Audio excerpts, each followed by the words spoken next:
한국에 정영인이라는 분이 계세요. 혹시 아십니까? 모르는 게 당연합니다. 네, 모르는 게 당연한데 이분은 어떤 분이냐면 국가무형유산 망건장에 오르신 분이에요. 할머니 때부터 시작해서 어머니 그리고 정영인 씨 그 당시에 이르기까지 3대째 망건을 만들어 오셨어요. 대체 망건이 뭐야? 망건장이라는데 망건이 뭐야? 우리가 그렇게 생각하는데 이게 망건입니다. 그러니까 옛날에 갓을 쓸 때 갓 쓰기 전에 머리에 이렇게 썼던 거, 상투를 메고 머리들이 흘러내리지 않도록 이렇게 갓 안에 썼던 거, 이것이 망건입니다. 근데 이 망건을 3대째 이렇게 지금도 만들고 있어요. 그래서 이게 국가무형유산에 등재돼서 이 망건을 만드는 장인으로 이렇게 추대가 되었습니다. 3대째. 어떻게 보면 이 망건이 오늘날 무슨 소용이 있습니까? 누가 이것을 쓰고 다닙니까? 우리에게 무슨 소용이 있습니까? 그런데 3대째 그것을 계속 만들어 와서 그 명맥을 이어가고 있는 분의 이름이 바로 정영인이라는 사람입니다. 일본에 가면 100년이 넘은 맛집들이 많이 있대요. 저는 아직 방문을 해보지는 못했지만 100대째 그러면 아마 거기도 최소한 3, 4대는 이렇게 내려오는 그런 맛집들이 아닐까 생각이 듭니다. 또 독일의 제조업이 굉장히 강세죠. 독일 기계들 그러면 세계 최고로 쳐줄 정도입니다. 그런데 독일이 그렇게 제조업의 강국이 된 이유가 무엇이냐면 바로 가업을 이어서 아버지의 것을 아들이, 가족들이 그것을 계속 이어서 나온 그 중소기업들이 결국은 독일을 제조의 강국으로 만들었다라고 평가를 하고 있습니다. 대를 잇는다는 것은 그 가문의 그 기술만 있는 것이 아니라 그 가문의 정신과 그 가문의 문화나 이런 것들을 계속 이어가는 거라고 할 수 있어요. 여러분, 신앙도 마찬가지입니다. 우리가 가지고 있는 신앙, 나에게서 끝나는 것이 아니라 그것이 내 자녀들에게, 또 내 손주들에게, 내 후손들에게 계속 이렇게 흘러갈 수 있도록 우리가 그런 것들을 위해서 좀 준비하고 그런 것들을 좀 계획해야 됩니다. 그냥 예수님 믿고 구원받은 거 내 대에서 끝나버리고 내 자녀들은 자기들의 삶을 사는 것이지 걔네들은 걔네들의 삶을 사는 거니까 지들이 알아서 하겠지. 우리가 그렇게 생각해버리면요, 자녀들이 이 험한 세상에서 신앙을 지켜나가기가 쉽지 않다라는 겁니다. 그래서 하나님께서는 신명기 6장 말씀 보니까 오늘 내가 네게 명하는 이 말씀을 너는 마음에 새기고, 너는 마음에 새기라는 거죠. 우리가 먼저 새겨야 되는 겁니다. 그리고 나서 내 자녀에게 부지런히 가르치며 집에 앉았을 때든지 길을 갈 때든지 누워있을 때든지 일어날 때든지 이 말씀을 강론하라, 가르쳐라, 이렇게 말씀하고 계세요. 이게 보면 부지런히 가르치는데 집에 앉아있을 때도 가르치고 길을 갈 때도 가르치고 누워있을 때도 가르치고 일어날 때도 가르치고 한마디로 말하면 항상 가르치라는 말씀입니다. 항상 하나님의 말씀을 아이들이 접할 수 있는 환경을 만들어줘라 라고 지금 하나님께서 말씀하고 있는 겁니다. 이렇게 하기 위해서 우리는 하나님께서 우리에게 어떠한 계획을 가지고 계신지를 잘 알아야 합니다. 오늘 다윗의 모습을 보면 다윗은 자기가 정말로 하나님의 성전을 짓고 싶어 했어요. 하나님을 위해서 성전을 짓는 것이 다윗의 소원이었어요. 그런데 하나님의 계획은 그것과 조금 달랐죠. 다윗이 하나님의 성전을 짓는 것을 하나님께서 허락하지 않으셨어요. 다윗의 입장에서는 얼마나 속이 아팠을까요? 마음이 아팠을까요? 내 일평생의 소원이 하나님의 성전을 짓는 거예요. 내가 지을 수 있는 능력도 있어. 내가 지을 수 있는 권력도 있어.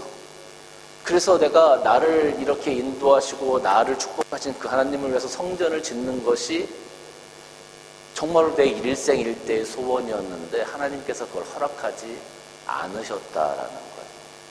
그리고 성전 짓는 것을 그 아들 솔로몬에게 짓게 하셨다라는 거예요. 다윗의 입장에서 보면 원통하고 분통이 터질 노릇이에요. 내가 했으면 좋았을 텐데, 내가 했으면 좋았을 텐데, 내 소원인데 왜 하나님 내 소원을 내 아들 솔로몬에게 주셨습니까? 원통할 수 있을 것 아니겠습니까? 그래서 우리는 하나님의 계획을 잘 알아야 한다라는 겁니다. 1절 말씀을 보면 다윗이 이르되 이는 여호와 하나님의 성전이요 이는 이스라엘의 번제단이라 하였더라. 그리고 2절부터 4절까지 말씀을 보면 다윗이 성전을 지을 수 있는 모든 재료들을 풍성히 준비하는 과정이 기록되어져 있습니다. 다윗은 성전 건축할 수 없었어요. 왜? 하나님의 계획 안에 그것이 들어있지 않았기 때문에. 그래서 다윗이 할 수 있는 최선의 것이 무엇이냐 하면 하나님의 그 계획 속에서 자신이 할 수 있는 최선의 계획, 그 아들 솔로몬이 성전을 잘 지을 수 있도록 최선을 다해서 그 모든 재료들을 다 모았어요. 최고급으로 다 모았습니다. 여러분, 어떤 사람들은요, 하나님의 계획 속에서 삶의 목표를 정하고 그것을 자녀들에게 잘 가르치는 사람이 있어요. 그래서 우리가 성경 말씀을 보면 아브라함의 하나님, 이삭의 하나님, 야곱의 하나님 이렇게 나오죠. 그냥 아브라함의 하나님으로 끝나는 게 아니란 말이에요. 그 아브라함의 하나님이 이삭의 하나님이 되고 그 이삭의 하나님이 야곱의 하나님이 되신다는 거예요. 그리고 오늘날 우리의 하나님이 되시고 나의 하나님이 되시고 내 자녀들의 하나님이 되신다는 거예요. 그래서 그것이 하나님의 계획이거든요. 그러니까 우리는 그 하나님의 계획 안에서 우리가 저 천국의 표대를 바라보고 바울처럼 열심히 달려나아가는 그런 모습을 자녀들에게 보여주고 나아갈 필요가 있다는 겁니다. 바울은 빌립보서 3장에서 이렇게 고백합니다. 형제들아, 나는 아직 내가 잡은 줄로 여기지 아니하고 오직 한 일, 즉 뒤에 있는 것을 잊어버리고 앞에 있는 것을 잡으려고 표대를 향하여 그리스도 예수 안에서 하나님 위에서 부르신 부름의 상을 위하여 내가 달려가더라. 이렇게 고백하는 거예요. 하나님의 계획이 무엇인지 바울은 알고 있었어요. 내가 이 복음을 들고 세상 방방곳곳을 다니면서 정말 지금까지 내가 이루어 놓은 것 그것이 아니라 앞으로 내가 어느 곳에 가서 하나님의 말씀을 전해야 할지 그 계획을 가지고 그 계획을 하나님께서 인도하신다는 그 계획을 믿고 바울은 최선을 다해서 그 부르심의 상을 위해 달려나가는 삶을 살아갔다라는 거죠. 바울은 하나님의 계획을 알았어요. 근데 하나님의 계획을 부인하는 사람들도 있습니다. 디모데후서 4장 보면 대만은 이 세상을 사랑하여 나를 버리고 데살로니가로 갔다라고 표현하고 있죠. 어떤 사람은 하나님의 계획을 알고 하나님의 계획 속에서 최선을 다하는 삶을 살면서 내가 그 말씀으로 본을 보이고 자녀들이 믿음 생활을 할 수 있도록 하나님과 가까워질 수 있도록 최선의 노력을 하고 교육을 하는 반면 어떤 사람들은 하나님의 계획과 상관없이 무관하게 자기의 욕심을 따라서 세상을 향하여 달려나아가는 사람들도 많이 있다라는 거예요. 여러분, 우리가 하나님의 계획 안에서 살아간다라고 이야기할 때 대부분의 사람들이 우리가 하나님의 계획 속에서 살아가니까 하나님이 우리를 평안의 길로 인도하실 거야. 내 앞에 하나님의 길이 고속도로처럼 쫙 펼쳐질 거야. 고생 이제 끝. 왜? 하나님이 나와 함께 하시고 내가 하나님 계획 안에 있으니까. 그리고 하나님의 목적점이 저기 있으니까 한마디로 말하면 서울에서 부산까지 그냥 쫙 고속도로가 열리듯이 그 하나님의 계획이 이루어지는 곳까지 내가 평안히 달려갈 거야 라고 많은 사람들이 기대하고 생각합니다. 그런데 가다 보면 그렇게 고속도로가 쫙 펼쳐지듯이 그렇게 됩니까? 그렇게 안 돼요. 힘들고 어려운 순간들이 찾아와요. 그러면 우리는 하나님을 원망하기도 하고 눈물을 흘리기도 하고 짜증내기도 하고 합니다. 근데 여러분, 그건 하나님의 계획을 잘 몰라서 그래요. 하나님의 계획이 정말로 고속도로처럼 쫙 있어서 평안의 길을 가게 하는 게 하나님의 계획이 아니라, 하나님의 계획은 서울에서 부산까지 가는데 그 고속도로 옆에, 고속도로 중간중간에 때로는 다리도 끊겨져 있고요, 때로는 수풀도 있고요, 때로는 웅덩이도 있고요. 그것을 지나서 그 어려운 과정들을 넘어가면서 하나님 앞에 나오는 믿음을 성장시키시고, 그 믿음을 통해서 우리가 그 하나님의 계획하신 끝까지 달려가는 것이 하나님의 계획이라는 거예요. 그런데 하나님께서 우리를 연단시키실 때 우리는 그것을 못 견뎌하는 거죠. 못 견뎌하는 거예요. 힘들어하는 거예요. 근데 그 연단이, 그 어려움이, 그 고난이 하나님의 계획 안에 포함되어져 있다는 거예요. 그런데 우리는 하나님의 계획 안에서 우리가 살아간다고 하면 연단이나 고난이나 어려움이나 이것은 이제 나와는 상관없는 거라고 생각하는 거죠. 그런데 그게 아니에요. 그런 것들을 통해서 우리들의 삶과 우리들의 신앙을 훈련시키셔서 하나님의 계획하신 그곳에, 하나님이 목적하신 그곳에, 그 부르심의 상이 있는 그곳에 이르게 하시는 것이 하나님의 계획이었다라는 거예요. 그러니까 우리는 하나님의 계획 안에서 우리 삶 가운데 어려움이 온다 할지라도 오히려 그것을 잘 이겨낼 수 있고 또 그것을 잘 넘어갈 수 있도록 훈련되어져야 되는 사람들인 겁니다. 처음에 군대에 가면 제일 처음에 어디를 가죠? 훈련소를 가죠. 훈련소 안 가고 군 자대 배치 받는 사람 있습니까? 없어요. 훈련소에 가면은요, 빡빡 굴려요, 사람들을. 처음에 정신부터 개조시켜요. 그냥 얼마나 힘들게 막 사람을 굴리는지 몰라요. 그래야 군인이 되는 거예요. 그것처럼 우리가 하나님의 나라를 위해서, 하나님의 계획 안에서 하나님의 나라를 위해서 일할 수 있는 일꾼이 되기 위해서는 그런 어려운 순간순간들을 넘어가고 이겨내야만 하나님의 사람으로 살아갈 수가 있게 된다라는 거예요. 많은 사람들이 고민합니다. 그럼 어떻게 우리가 하나님의 계획을 알 수 있습니까? 제가 케빈 드영이라는 분이 쓴 왜 우리는 하나님의 인도를 바르게 받아야 할까라는 책에 나온 내용입니다. 하나님의 계획은 성경 안에 다 들어가 있어요. 그래서 우리가 그 성경을 기도함으로 그 말씀의 원리를 성경 안에서 찾는 것이 굉장히 중요하다라고 강조하고 있어요. 그 말씀의 원리를 찾아서 그 말씀의 원리대로 우리가 생각하고 실천하고 한 걸음 나아가면 하나님이 우리들의 발걸음을 이끌어 가신다는 거예요. 그것이 비록 고통의 발자취라 할지라도 때로는 기쁨의 발자취라 할지라도 하나님이 우리를 이끌어 가신다는 거예요. 우리가 성경을 바라보고 기도함으로 그 성경에서 하나님의 원리를 발견하면 그것이 비록 고통의 순간, 고통의 자리에 있다 할지라도 우리가 웃을 수 있고 그를 이겨낼 수 있는 능력이 생긴다는 거예요. 그게 하나님의 계획이기 때문에. 그게 하나님의 계획이기 때문에. 사랑하는 성도 여러분, 우리가 그러한 모습을 가지고 자녀들을 바라보고 자녀들을 교육하는 것이 참 중요합니다. 그러한 모습을 자녀들에게 보여줄 때 자녀들에게 우리가 모범이 되어지는 겁니다. 우리 산유등불교회가 이 시드니 지역에 그러한 교회로 세워져 가기를 소원합니다. 살다 보면 어려움이 있습니다. 여러분이 아시다시피 저도 지금 건강이 조금 좋지가 않습니다. 이렇게 그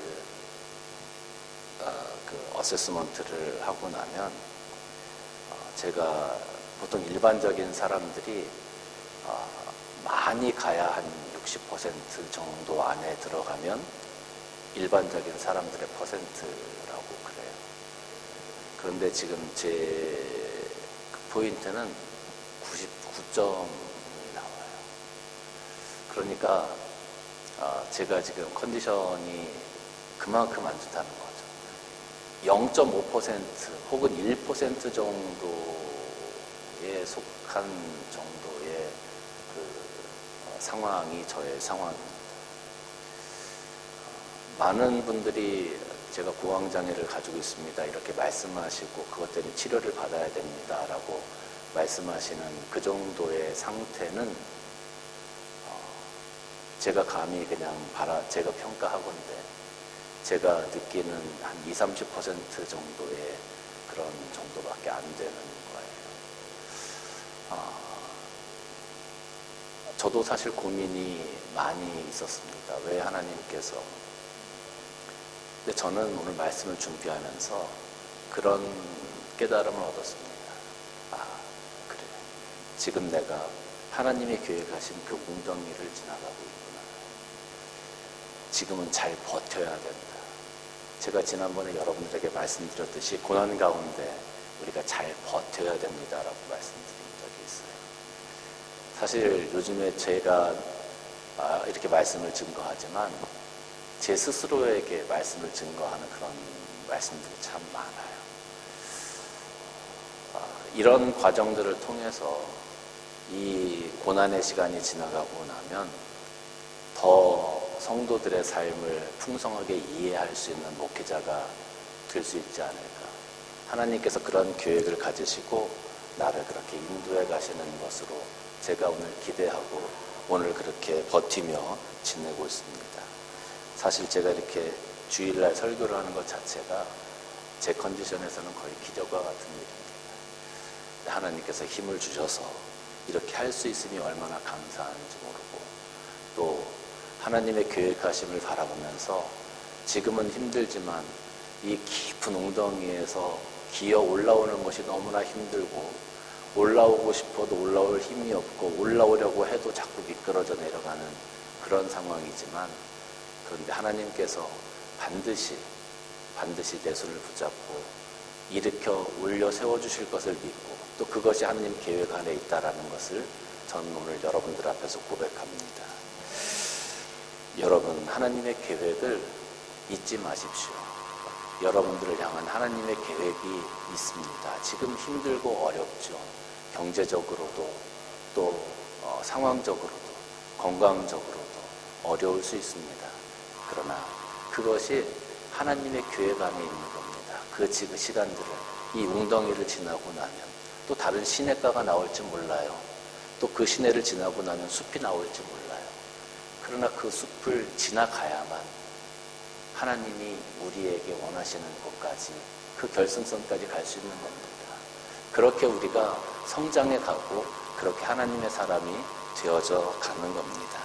하나님의 계획을 마음 가운데 잘 담으시고 말씀 가운데 하나님의 원리를 잘 파악하시는 분들 되시길 주님의 이름으로 축원합니다. 두 번째는 자녀를 위해서 잘 준비해야 합니다. 5절 말씀 보면 다윗이 이르되 내 아들 솔로몬은 어리고 미숙하고 여호와를 위하여 건축할 성전은 극히 웅장하여 만국의 그 명성과 영광이 있게 하여야 할지라. 그러므로 내가 이제 그것을 위하여 준비하리라 하고 다윗이 죽기 전에 많이 준비하였더라. 다윗이 그 아들 솔로몬을 불러 이스라엘 하나님 여호와를 위하여 성전 건축하기를 부탁했다라고 기록하고 있습니다. 여러분, 우리가 자녀를 위해서 많은 것들을 준비하고 많은 것들을 배려합니다. 근데 여러분들 가만히 한번 생각을 해보세요. 여러분이 여러분들의 자녀를 위해서 준비하고 배려했던 것들이 무엇이었습니까? 대부분 학원을 보내고 좋은 학교를 보내려고 노력했던 것. 아마 자녀를 위해서, 어린 자녀들을 위해서 준비했던 것들의 80% 이상은 어떻게 하면 얘네들 좋은 학원을 보내서 좋은 학교를 보낼 수 있을까를 아마 고민하면서 우리가 생활을 하지 않았을까 하는 생각이 듭니다. 좋은 신앙을 갖게 하기 위해서 어떻게 할까를 고민하는 것보다 세상 가운데서 어떻게 얘네들이 더 잘 살아가고 얘네들이 어떻게 또 부유하게 살아갈 수 있을까를 고민했던 것들이 훨씬 더 많은 것 같아요. 아마 한 8대2 정도? 그 정도 되지 않을까 싶습니다. 자녀를 위해서 준비한다. 여러분, 우리가 신앙인으로서 자녀를 위해서 준비해야 될 것은요, 자녀가 기도할 수 있도록, 우리가 식사할 때 같이 기도하고, 잠자기 전에 같이 기도하고, 또 자녀가 말씀을 볼 수 있도록 말씀을 보는 모습을 보여주고, 또 자녀가 헌신할 수 있도록 교회에서 헌신의 모습을 보여주고, 자녀가 헌금할 수 있도록 자녀에게 헌금에 대해서 가르쳐주고. 여러분, 우리 주일학교 어린이들이 있는데, 주일학교 어린이들 자녀를 둔 부모님들 꼭 기억하세요. 자녀들에게 교회 올 때 $1라도 아니면 몇십 센트라도 꼭 쥐어주세요. 그리고 이건 하나님을 위해서 네가 꼭 드려야 되는 거야 라고 자녀들에게 교육을 시켜주시기를 바랍니다. 자녀들이 어렸을 때부터 그렇게 준비되어지고 훈련되어져야 나중에 커서 성인이 되었을 때 자기의 것을 하나님을 위해서 사용하기를 아까워하지 않아요. 그런 훈련이 되지 않은 사람은 나중에 자기가 아무리 큰 부자가 되어도 그걸 하나님 나라를 위해서 사용하려고 하지 않게 된다라는 겁니다. 요즘은 자녀를 위해서 희생하는 부모들이 참 점점 줄어드는 것 같아요. 세대가 악해져서 그런지 각박해져서 그런지 모르겠는데, 자녀들, 너희들은 너희들의 삶이니까 너희들이 알아서 살아라. 또 자녀들도 부모를 그렇게 공경하는 것 같지 않아요. 부모를 돈줄로만 보는 사람들이 얼마나 많은지 몰라요. 돈 없는 부모, 돈이 있는 부모들 같으면 그래도 조금 대우를 받는 것 같은데, 돈 없는 부모들 같은 경우는 진짜 이건 뭐 돌아보지도 않고 혼자 너무 어렵게 사시는 노인분들이 세상에 얼마나 많은지 몰라요. 제가 참 가슴 아프게 생각하는 것 중에 하나가 보험이에요. 보험.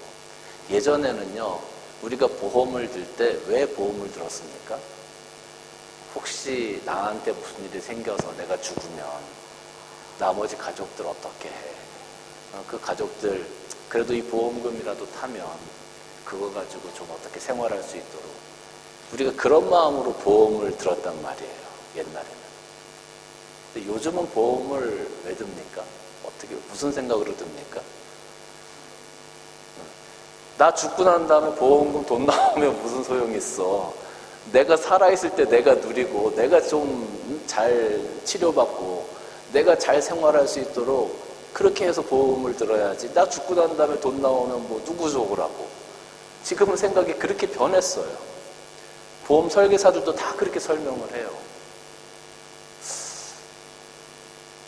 이게 참 저는 좀 마음이 아파요.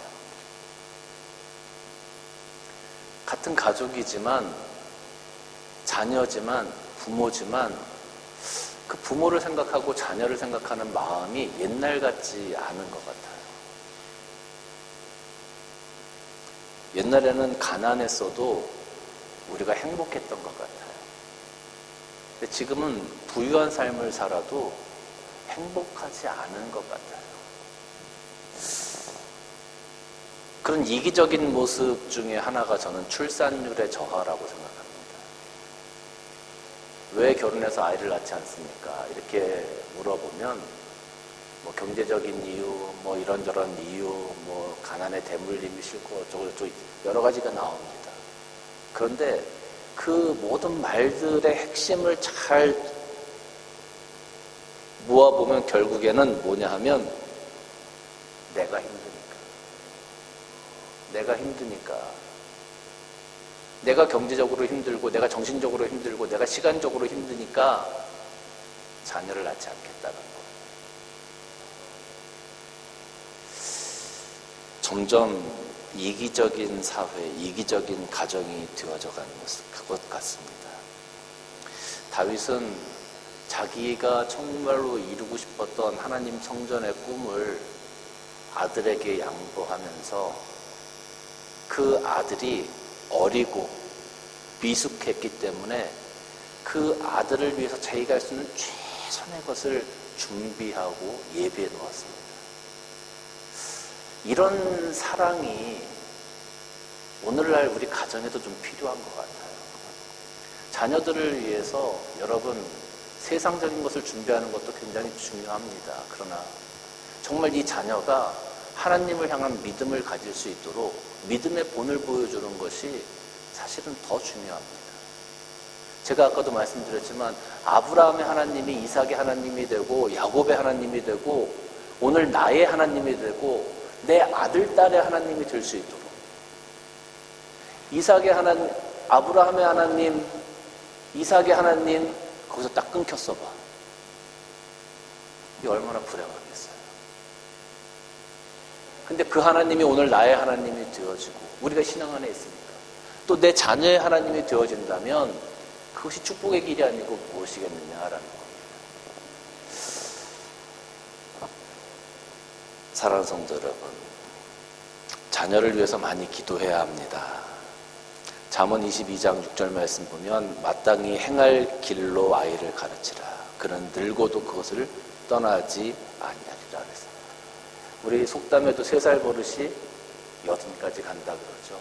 신앙적인 것도 이것도 내 삶의 습관처럼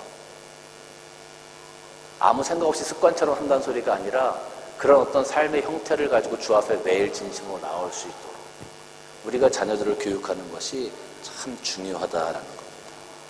자녀를 위해서 준비해야 될 것이 바로 이것입니다. 신앙의 유산을 물려줘야 돼요. 신앙의 유산. 많은 노인분들이 요즘에는 자녀들에게 상속을 미리 하라 마라? 하지 마라. 하지 마라. 상속을 미리 하면 그때부터는 찬밥이다. 상속을 미리 하지 마라. 요즘 세상 그래요. 근데 신앙은 내가 죽기 전에 상속을 해야 된다 말아야 된다? 해야 된다.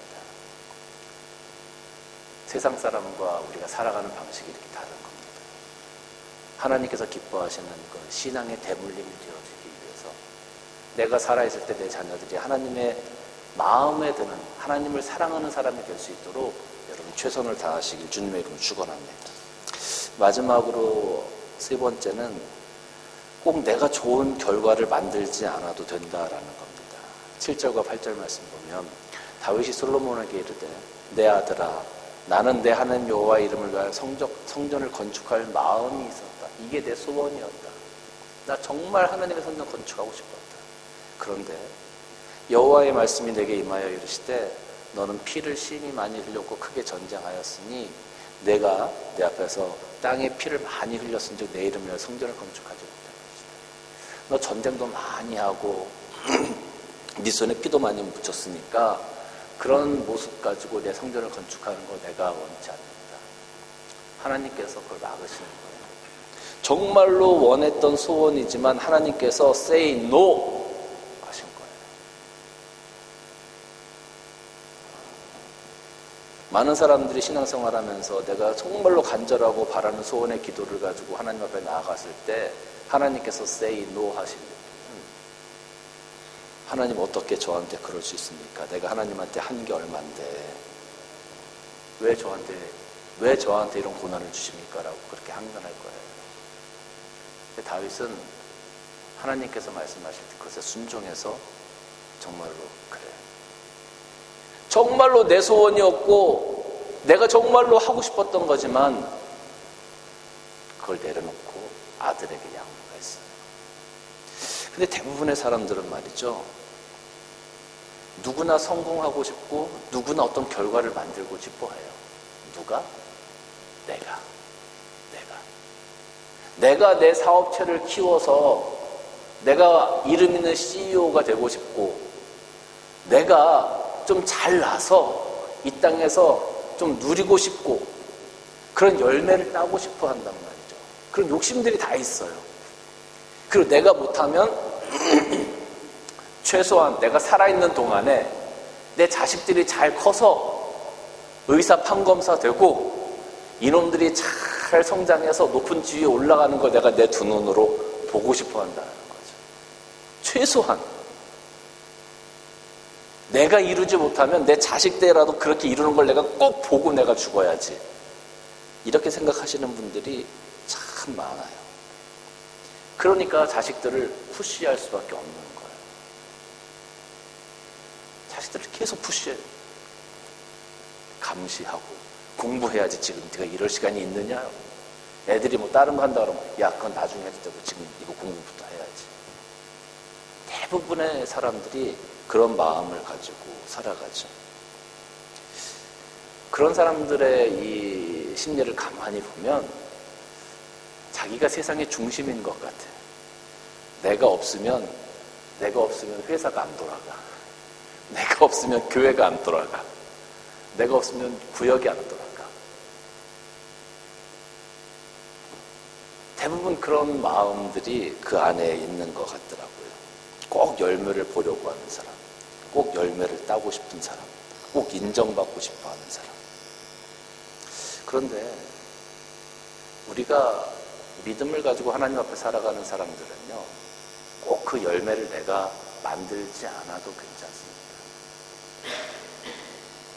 여러분, 그 당대에는 이름을 알리지 못해도 후대에 이름을 알리는 사람들 굉장히 많거든요. 우리가 흔히 아는 그 미술계의 그 거장이 반고호라는 사람이 있잖아요. 그 당대에 처음에 그림을 그릴 때는요, 물감 살 돈도 없어가지고 그 돈을 빌리고 처량하게 살고 가난하게 죽어갔어요. 근데 지금 반고호가 그린 그림값이 얼마인지 아십니까? 수천억씩 해요. 그때는 그 그림 그리는데 물감 살 돈도 없어 쩔쩔맸던 그 사람이 그렸던 그 그림이 이제는 얼마나 인정받고 있습니까? 왜 내가 꼭 열매를 따야 됩니까? 왜 내 자녀들이 꼭 열매를 따야 됩니까? 하나님의 계획은 몇백 년, 몇천 년, 혹은 몇만 년이 될 수도 있어요. 하나님의 계획은, 우리를 향한 하나님의 계획은 나에서 끝나는 것이 아니라 오늘날 우리가 영적인 이스라엘의 아버지라고 부르는 아브라함, 그 아브라함의 시대부터 지금까지 수천 년이 흘렀잖아요. 아직도 하나님의 계획의 물길은 여전히 흘러가고 있어요. 그런데 왜 내가 꼭 아브라함이 돼야 되는 겁니까? 근데 왜 그런 욕심을 가지고 있죠? 그게 우리가 내려놓지 못한 교만이고 죄성이기 때문에 그런 겁니다. 꼭 내가 어떤 좋은 결과를 만들지 않아도 괜찮습니다. 근데 많은 사람들은요, 내가 성전이 되고 싶은 거예요. 성전을 짓기 위해서, 건물을 짓기 위해서 벽돌을 한 장 한 장 쌓지 않습니까? 한 장 한 장 쌓지 않습니까? 한 장 쌓을 때 이 집사님 벽돌, 박 집사님 벽돌, 김 장로님 벽돌, 유 목사님 벽돌, 김 목사님 벽돌, 이렇게 쌓아가요. 그 벽돌이 쌓아지다 보면 나중에 하나님의 성전의 건물이 되는 거예요. 그런데 그 중에 벽돌이 하나 빠졌다고 생각해 보세요. 그러면 그것이 온전한 모습의 건물이 되겠습니까? 안 되는 거죠. 만약에 내가 오늘 하나님 나라의 한 장의 벽돌로 사용되어진다면 그것으로 감사할 수 있어야 되는 거죠. 그런데 많은 사람들은 나는 한 장의 벽돌이 아니라 나는 성전을 지어야 돼. 난 성전이어야 돼. 라고 생각하고 있는 거예요. 얼마 전에 유행한 그 노래 중에 그 반딧불인가 하는 노래가 있어요. 지금 제가 잘은 모르겠는데, 그 나는 하늘의 별인 줄 알았어요. 그런데 나는 별이 아니라 반딧불이었어요. 뭐 이런 노래가 있어요. 사람들은 살아가면서 다 자기가 하늘의 별인 줄 알고 별처럼 되기를 원해요. 그런데 하나님이 보실 때는 넌 별이 아니라 반딧불의 삶이야 라고 말씀하고 계시거든요. 그러면 우리는 반딧불의 삶으로 살아가면 되는 거예요. 한 장의 벽돌로 살아가면 되는 거예요.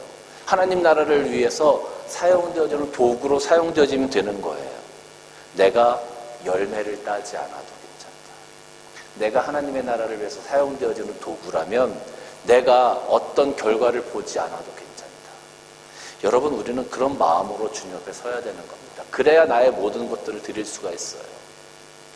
내 자녀, 내 자녀가 꼭 이 땅에서 어떤 결과를 만들어내서 잘 살아야지 그냥 일반인들처럼 그렇게 살아가는 거 나 원치 않아. 일반인들처럼 살아가는 게 뭐 어떤데요? 다른 사람들처럼 다 살아가는 것, 평범하게 살아가는 것, 어떻게 보면 그게 가장 큰 축복일 수도 있어요. 물론 그 중에는 똑똑해서 더 잘 사는 친구도 있고 조금 부족하게 사는 친구들도 있겠죠. 사랑하는 성도 여러분, 우리가 신앙적으로 하나님의 계획 안에 우리가 있다, 그리고 내 자녀들이 있다라고 생각을 하면 우리가 어떤 결과를 만들어내려고 노력하기보다는 하나님께 어떻게 쓰임을 받을 수 있냐를 잘 생각하는 것이 중요합니다. 자녀들에게도 그렇게 얘기를 해주는 것이 중요합니다. 예레미야서 29장 11절 말씀 보면 여호와의 말씀이니라 너희를 향한 나의 생각을 내가 아나니 평안이요 재앙이 아니라 너희에게 미래와 희망을 주는 것이니라 라고 기록하고 있습니다. 하나님의 계획은요, 우리에게 재앙이 아니에요. 내가 지금 어려운 시간을 겪고 있어도 그 재앙으로 끝나지 않아요. 그것이 넘어가서 우리에게 주시는 평안이 있고요, 그리고 우리에게 주시는 미래와 희망이 있어요. 그것이 하나님의 계획이에요. 그 하나님의 계획 안에서 우리의 인생이 마치는 그날까지 정말 우리가 최선을 다해서 하나님 앞에 세워져 가고 또 자녀들을 잘 신앙 가운데 양육하고 자녀들 역시 하나님의 계획 가운데 아브라함의 아들 이삭의 아들 야곱처럼 우리의 아들, 우리의 딸들도 하나님 앞에서 그렇게 쓰임받을 수 있는 자녀들이 될 수 있도록 하나님의 계획을 자녀들에게 좀 말씀해 주시기를 바라요. 여러분들뿐만 아니라 여러분의 가정이 또 우리 교회가 하나님의 계획 안에서 날마다 세워져 가기를 주님의 이름으로 축원합니다.